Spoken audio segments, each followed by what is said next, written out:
This is fantastic. My guest tonight is here in person. This is the first time in like 8 months that I've talked to a human being, because my family and I don't get along. He's, of course, a very talented actor who starred in such films as Step Brothers, Talladega Nights, Walk Hard, The Dewey Cox Story, and Chicago. Now he can be seen in the new Showtime series, Moonbase 8, which I love. Please welcome John C. Reilly. I can't believe you're here. Yes! Thanks, folks.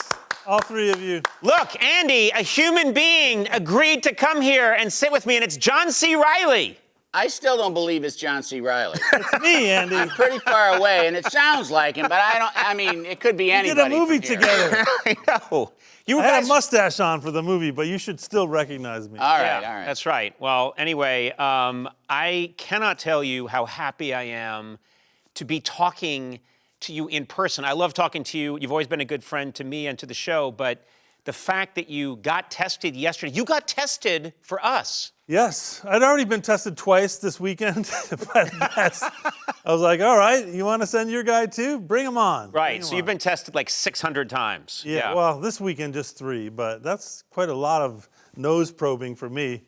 I generally don't go in for that kind of thing. It's unbelievable. So you got the far up the nose. Yeah, well, I've been doing a couple to visit a friend's movie set. Paul Anderson's shooting a movie right now, and you can't even get anywhere near it without getting tested and everything.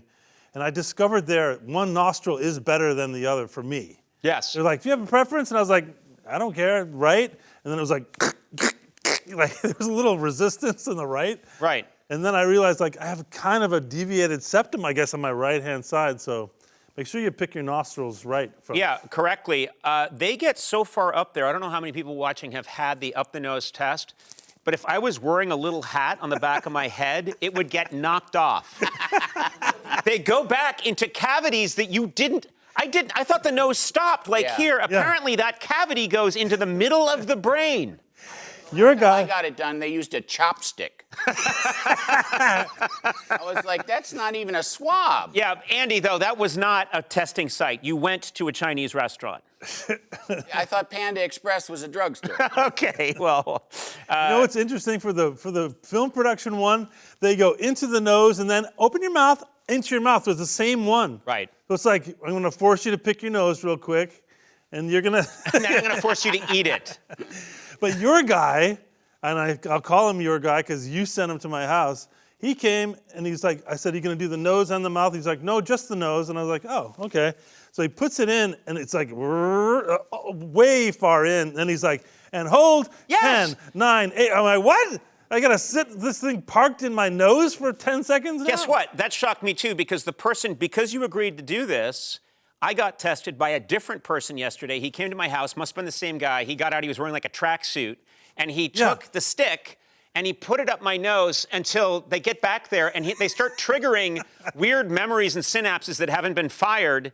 Apparently I was in the circus as a child. I don't even have any memory of it. He put it way back there, and then he let go, and he walked away and said 10, and I think he went and made a sandwich. Oh, my God. I thought it was unbelievable. And then he came back and took it out, and I'm like, what was that? Yeah, I thought he was going to start going like, kink, kink, a little bit further, kink, kink, kink. Like, I remember I had my wisdom teeth taken out one time, and it was one of these things I just decided that I needed. Like, my gums were bothering me in one part, and I was like, I'm going to get those wisdom teeth taken out of, then my teeth will be straight. And like, that didn't work. But they said we can take it only 3 at once, because then there's a danger if we do all 4 that you could mess up your nerves. And I remember they gave me an IV of this anesthetic, and I was laying there, and I was like drifting off in La La Land, and I had this vague images of this woman, oral surgeon, working on me. And then at one point, I remember I was just kind of spaced out, and I remember I was like, I hear a hammer, and I heard a kink, kink, kink, like that. And I was like, that's so weird. I hear a hammer hitting like a metal stake. And then I look up, and it's the woman. She literally has a chisel and a hammer, and she's going kink, kink, like trying to knock this thing out of my mouth. Like, it's amazing what you put up with when you're high on something. Yeah. When a doctor gives you something, he can literally say, and now I'm removing your eye with a melon baller. You'd be like, do what you gotta do if you're happy. I literally remember the thought of like looking at this woman. It's like, she's hitting me with a hammer and a chisel. That's fine. You know, like, I'm okay. I'm good. Now, listen, we have been shooting in this theater, in Largo Theater, for quite a while now, and it's been really nice for us. And I want to bring this up because you are no stranger to the Largo Theater. You're a regular here at this theater. And that's one of the reasons I kind of advocated, if you guys were comfortable with it, of getting tested and coming here, because this is like, I mean, this has been a really important place to me for many, many years, even at its old location. But our dear friend Mark Flanagan, who owns the place, there he is, taking pictures of us now. Native son of Belfast. Wave to the crowd, Flanny. That's, he runs Flanagan, or we call him Flanny, runs the theater here and does a lovely job. Doesn't shut up. Yeah. We've had a big problem with that. Yeah, they say if you want something kept secret, don't tell Flanny, because it's telegraph, telephone, teleflanny.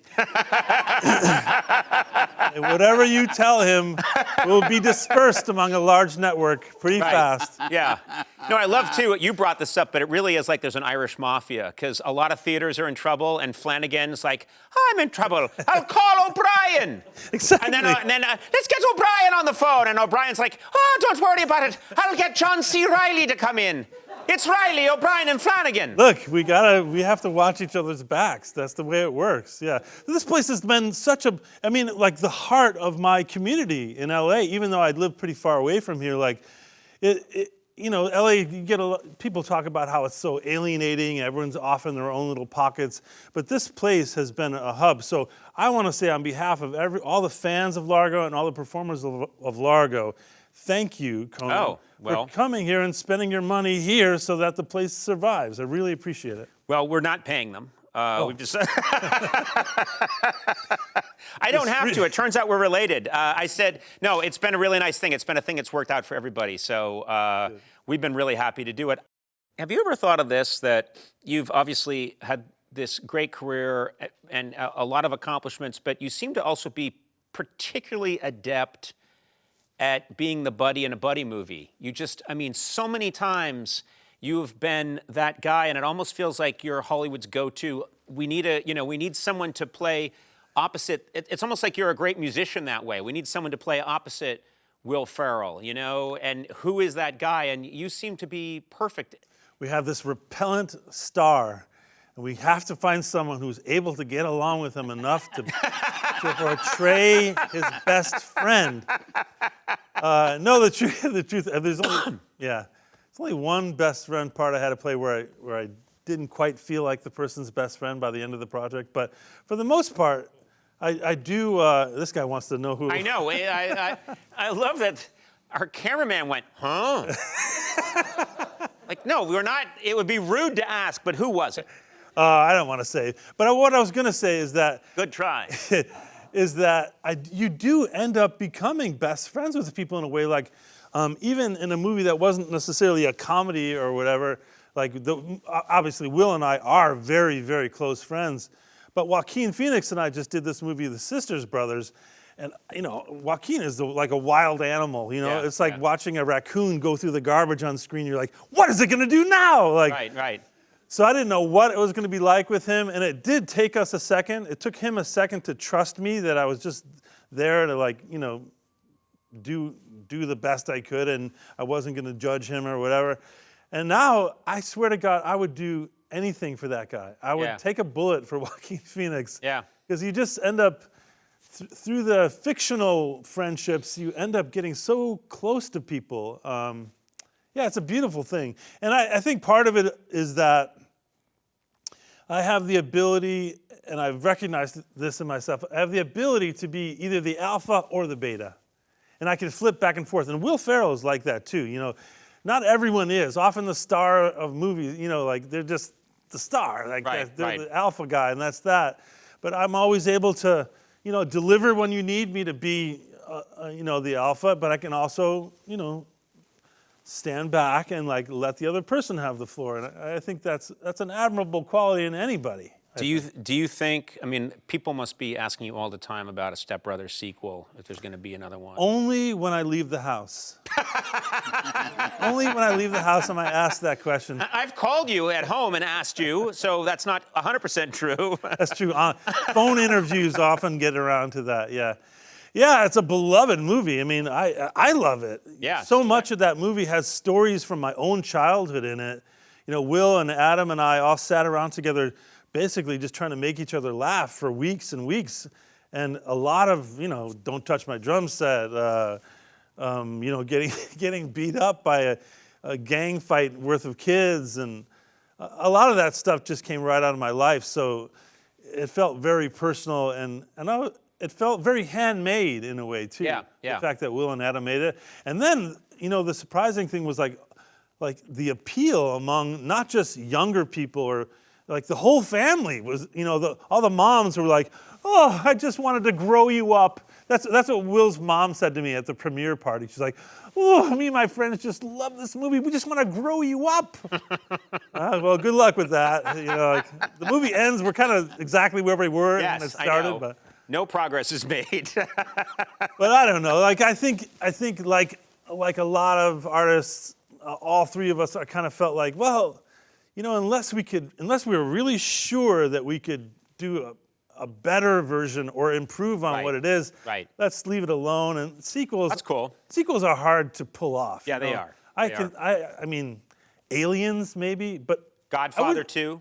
Godfather 2 is also excellent. But the fact that you can list there's maybe 2 or 3 examples where the sequel was as good or better. And then there's a list of failures, like as long as the day. Yeah.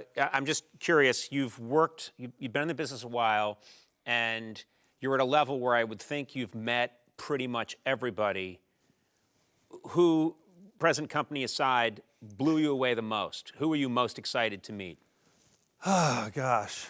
Well, I have to say, of all the people, you know, I've worked with incredible people like Will that I knew as a friend beforehand, but Jack Nicholson has to be the most satisfying celebrity interaction for me. Because number one, growing up, all of those legendary movies, you know, like Nicholson has had an amazing run. Is it true that Jack Nicholson invited you to a concert, a U2 concert? Yes.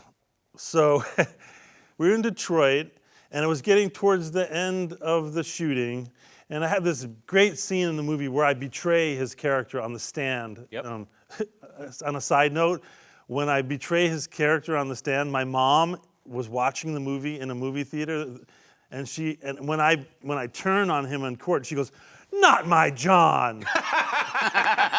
And afterwards, I was like, "Mom, what did you say there?" And she's like, I said, "Not you." And I was like, "What do you mean?" She's like, "You wouldn't be a stool pigeon." I was like, "Mom." It's a part. It's a role. I was telling the truth. The character was telling the truth. These guys were criminals. Like, I was telling, like, she's like, "No, but you wouldn't be a stool pigeon. Tell me you wouldn't be a stool pigeon." I was like, wow, okay. I was hoping for a more ethical take from my mom. But anyway, God rest her soul. Sorry, Mom. But yeah, so we were shooting that scene, and I was feeling really good because it was a great little dramatic turn. I didn't have a ton to do in that movie, but it was a great little dramatic turn. And I was feeling really proud of myself. And Danny DeVito, who directed it, was really happy. And Jack was saying stuff like, "Hey, he's like a young Gene Hackman." And I was like, "Holy shit!" Like, he just called me a young Gene Hackman. Like, so I was just feeling really good about myself. And I remember just like top of the world. I'm walking down the hallway in this location where we were shooting, and I go into the bathroom, and I sidle up to the urinal. I'm just thinking about like things, and all of a sudden, before I can even start peeing, Jack comes in to the bathroom, and I was like, "Oh shit, it's the man!" And not only does he come into the bathroom, he stands next to me at the urinal next to me. Now, in any situation, in that kind of, you know, 2 men alone in a restroom, side by side at the urinal, I'm gonna get a shy bladder. You know, it's just, I wish I was one of those guys who could just hit the fire hose no matter who's standing around, but I'm not. You know, I just kind of get like, I psych myself out, and I try to think about the sound of running water, or I don't know what I do, but the Jack walks up, and he's the fire hose guy. Boom, I can hear right away. Jack's peeing, no problem. Like, son of a bitch. And I'm looking down, and my penis has become like a belly button. You know, it's like, it's receded deep into my body. And I'm just trying to concentrate, like, come on, don't blow it, just relax. Like, he's gonna hear, or maybe I'll just wait it out. And then he's peeing, he goes, you like U2? And I go, yeah, I do, Jack. Literally, both of us with our hands on our penises. My micro penis and his normal penis. And I go, yeah, I do. And he's like, you want to go see him? I go, yeah, that would be awesome. And he goes like, you're in. They're pals of mine. And he zips up his shorts. He washes his hands. He's like, talk to Chet. He'll tell you what time we're leaving. And the concert was that night. And I was like, wow. Oh, okay, thank you, Jack. And then after he left, I was able to relax and pee. And then it was the sweetest thing. Like, you know, I met downstairs in the lobby, and I thought, like, I'm gonna go in the limousine with Jack to go see U2. Like, how can this be happening to me? We drive to the venue, we pull into the back of the loading zone. It's like the most preposterous way to enter a concert I think I've ever, experienced. Oh yeah, of course, just pull into the loading dock backstage. Like, that's how you go see U2. And we're standing there backstage, and then at that point, Jack tells his assistant and these other people, beat it, go to your seats. And like, John C., stay with me. And beat it, scram. It's me and John C. He talks like Mo from the Three Stooges. I do a terrible Nicholson impression. I'm sorry, but that's okay. And so I'm standing there, and then all of a sudden you see 1, 2, 3, 4. The 4 of them go up the stairs to start the show, and the crowd just goes. It must have been 60,000 people in this indoor arena. And as this roar comes up and the lights start to come up on the stage, Jack turns to me and goes, let's go. And he just starts walking out into the crowd. We don't have security, no one with us. And it was like, Conan, it was like following MacArthur onto the beach of Iwo Jima. It was like, holy shit. Yeah. And we head out up this aisle, and I realized the reason he's waited to this moment is because the whole crowd is looking at U2. They're not looking at Jack Nicholson walking up the center aisle of the stadium. So we walk all the way back, I follow him, and he goes immediately to the sound booth, and we stand at the sound booth, and I'll never forget the way he danced. It was the best. Like, it was that concert, I think it was Zoo TV. Like, when she moves in mysterious ways. And can I stand up? Yeah. This is how Nicholson is dancing. She moves in mysterious ways. Hey, that's all right. That's all right. All right. I call it like Shooby-Doo dancing. Shooby-Dooby-Doo. Shooby-Dooby-Doo. Let's talk about Moonbase 8. I've watched all the episodes. I love the show. It's fantastic. I told you this before we started, but I watched them all, and then my son wanted to see it, so I rewatched them with my son, who also loved it. So I've seen them twice. Awesome. It's a really great show. Thank you. He's going to start asking for beef-style stew now. I know. Well, this is the thing. It's such a great idea. And the funny thing is that you made this show, you and Fred Armisen and Tim Heidecker, you guys made this show before the pandemic, but it's such a pandemic show because it's about these guys who are training to maybe go to the moon someday in the middle of this Arizona, desert in this little fake environment. And you guys are sort of quarantined together. Yeah. I mean, that's there actually is an episode called Quarantine. And you made all of this before the pandemic, but it's sort of this perfect show for right now. Yeah, people used to say to me when I was young, when I would get lucky, they're like, Riley, you're born with a horseshoe up your ass. Like this, I don't know if you've ever heard that expression. I have not. It means you're very lucky, and oh, if only I had a horseshoe in my ass. Oh, to be that lucky. Can we swear on here now, by the way? Yeah, sure, yeah. Really, we're free of the constraints? Yes, yeah. All right, hey. That's coming out. Okay. We made this show. Fred and Tim and I, and also John Kreisel, who did Baskets and has worked with Tim and Eric a bunch in the past, and did Portlandia, and the 4 of us really put the show together. But the initial instinct was me, Tim, and Fred wanted to just spend a lot of time together and find a project where we could just goof off and be confined to the same. Why would 3 men be confined to the same space? We're like, prison, the army, too expensive. I know. And I remember there was these weird experiments that they're doing right now. In Utah, there's one. In Hawaii, there's one where they're practicing being colonists on Mars and the moon. Like, you can't just send a bunch of guys up there and hope they figure it out. You have to train and train and train and figure out techniques and protocols. And so I thought that would be perfect. And then it kind of started on a text chain. And one by one, we just built these ideas and these characters. And then we thought, well, if we can get someone to pay for all these episodes, we should make it. And A24 just amazingly stepped in and let us make all 6. And it hasn't been market tested. It hasn't been, gone through the development process with executives or anything like that. So it's this weird kind of handmade, sweet show that really just reflects our sense of humor. And I feel incredibly grateful that this thing that we took this risk on, it took a second actually to sell the show. We made it, and then most, the big players that put shows out, they don't really work like that. They like to have a hand in the beginning of the project. Right. So it took a second, and then Showtime was like, yeah, we'll take it. And then it just timed out perfectly. Suddenly Showtime was like, oh my God, we've got a golden egg. Yeah. The world has come around to mirror the show. Anyway, and another reason I think, especially right now, specifically this weekend, which none of us could have predicted how this weekend would feel, but the show has a kind of apolitical, just goofy humor, No, people are ready for, I think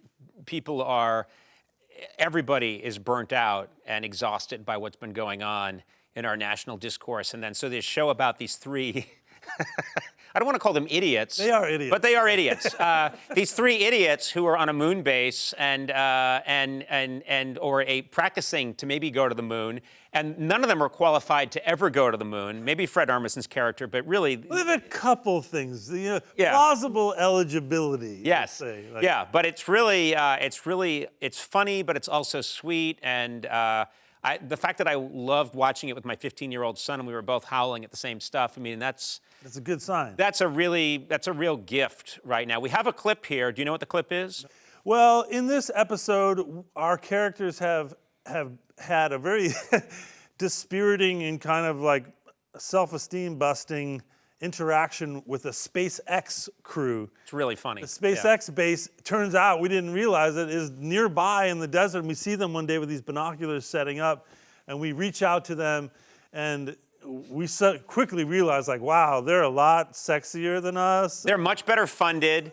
It's all Elon Musk, and they have Street Taco Tuesday. Yeah. We're eating freeze-dried sweet potato soup, and they're having Taco Tuesdays at their base. So anyway, we have this really kind of discouraging for us day with them, and at the end of it all, I challenged one of them to a foot race that I sadly do not win. Played by my good friend Thomas Mann, who's really great in it. But anyway, at the end of it, the guys are trying to make me feel better. Fred Armisen says, I think that guy cheated. And my response to him trying to buck me up is this. Let's take a look. Cap, I think that guy got the jump on you. Wish you had an instant replay camera. Don't you get it? We did win. I'm proud of you guys. You showed up today. You made this place look like a dazzling wonder. Yeah. And those kids are sweet. They're dreamers, right? They think they're going to Mars. Really? Really? That program's prepared to go to Mars in their lifetime? I don't think so. Nuh-uh. Maybe in their grandchildren's lifetime they're going to Mars, but those people are not going to Mars. Nope. Us? We're going to the moon.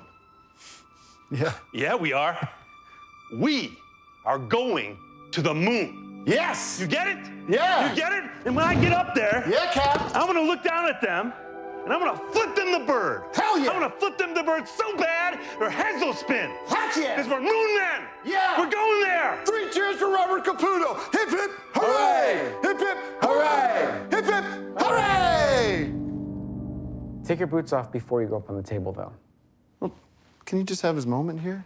Give me a hand down. You can go back up, just take your boots off. All right, well, the show is absolutely hilarious. It's Moonbase 8, and it airs Sundays at 11 p.m. on Showtime, and it really is the perfect show for right now. Thank you. And a great show anyway, but for right now, I really encourage people to check it out. I cannot thank you enough. I mean, I talked to you for so long, I don't know that we're gonna have any other show today because I was so happy to see you in person. Well, It's I'm just a real really- joy. I'm really thrilled to be back here with you again. You guys were one of the first people that took a shot at me and let me be on TV in this kind of circumstance. So I'll always be grateful to you, Conan. Oh, cool. And Well, I appreciate what you're giving people right now too, while we're all stuck at home. yeah, well, listen, anytime, John C. Reilly, class act, and make sure you check out Moonbase 8. You will not be sorry. It's really fantastic.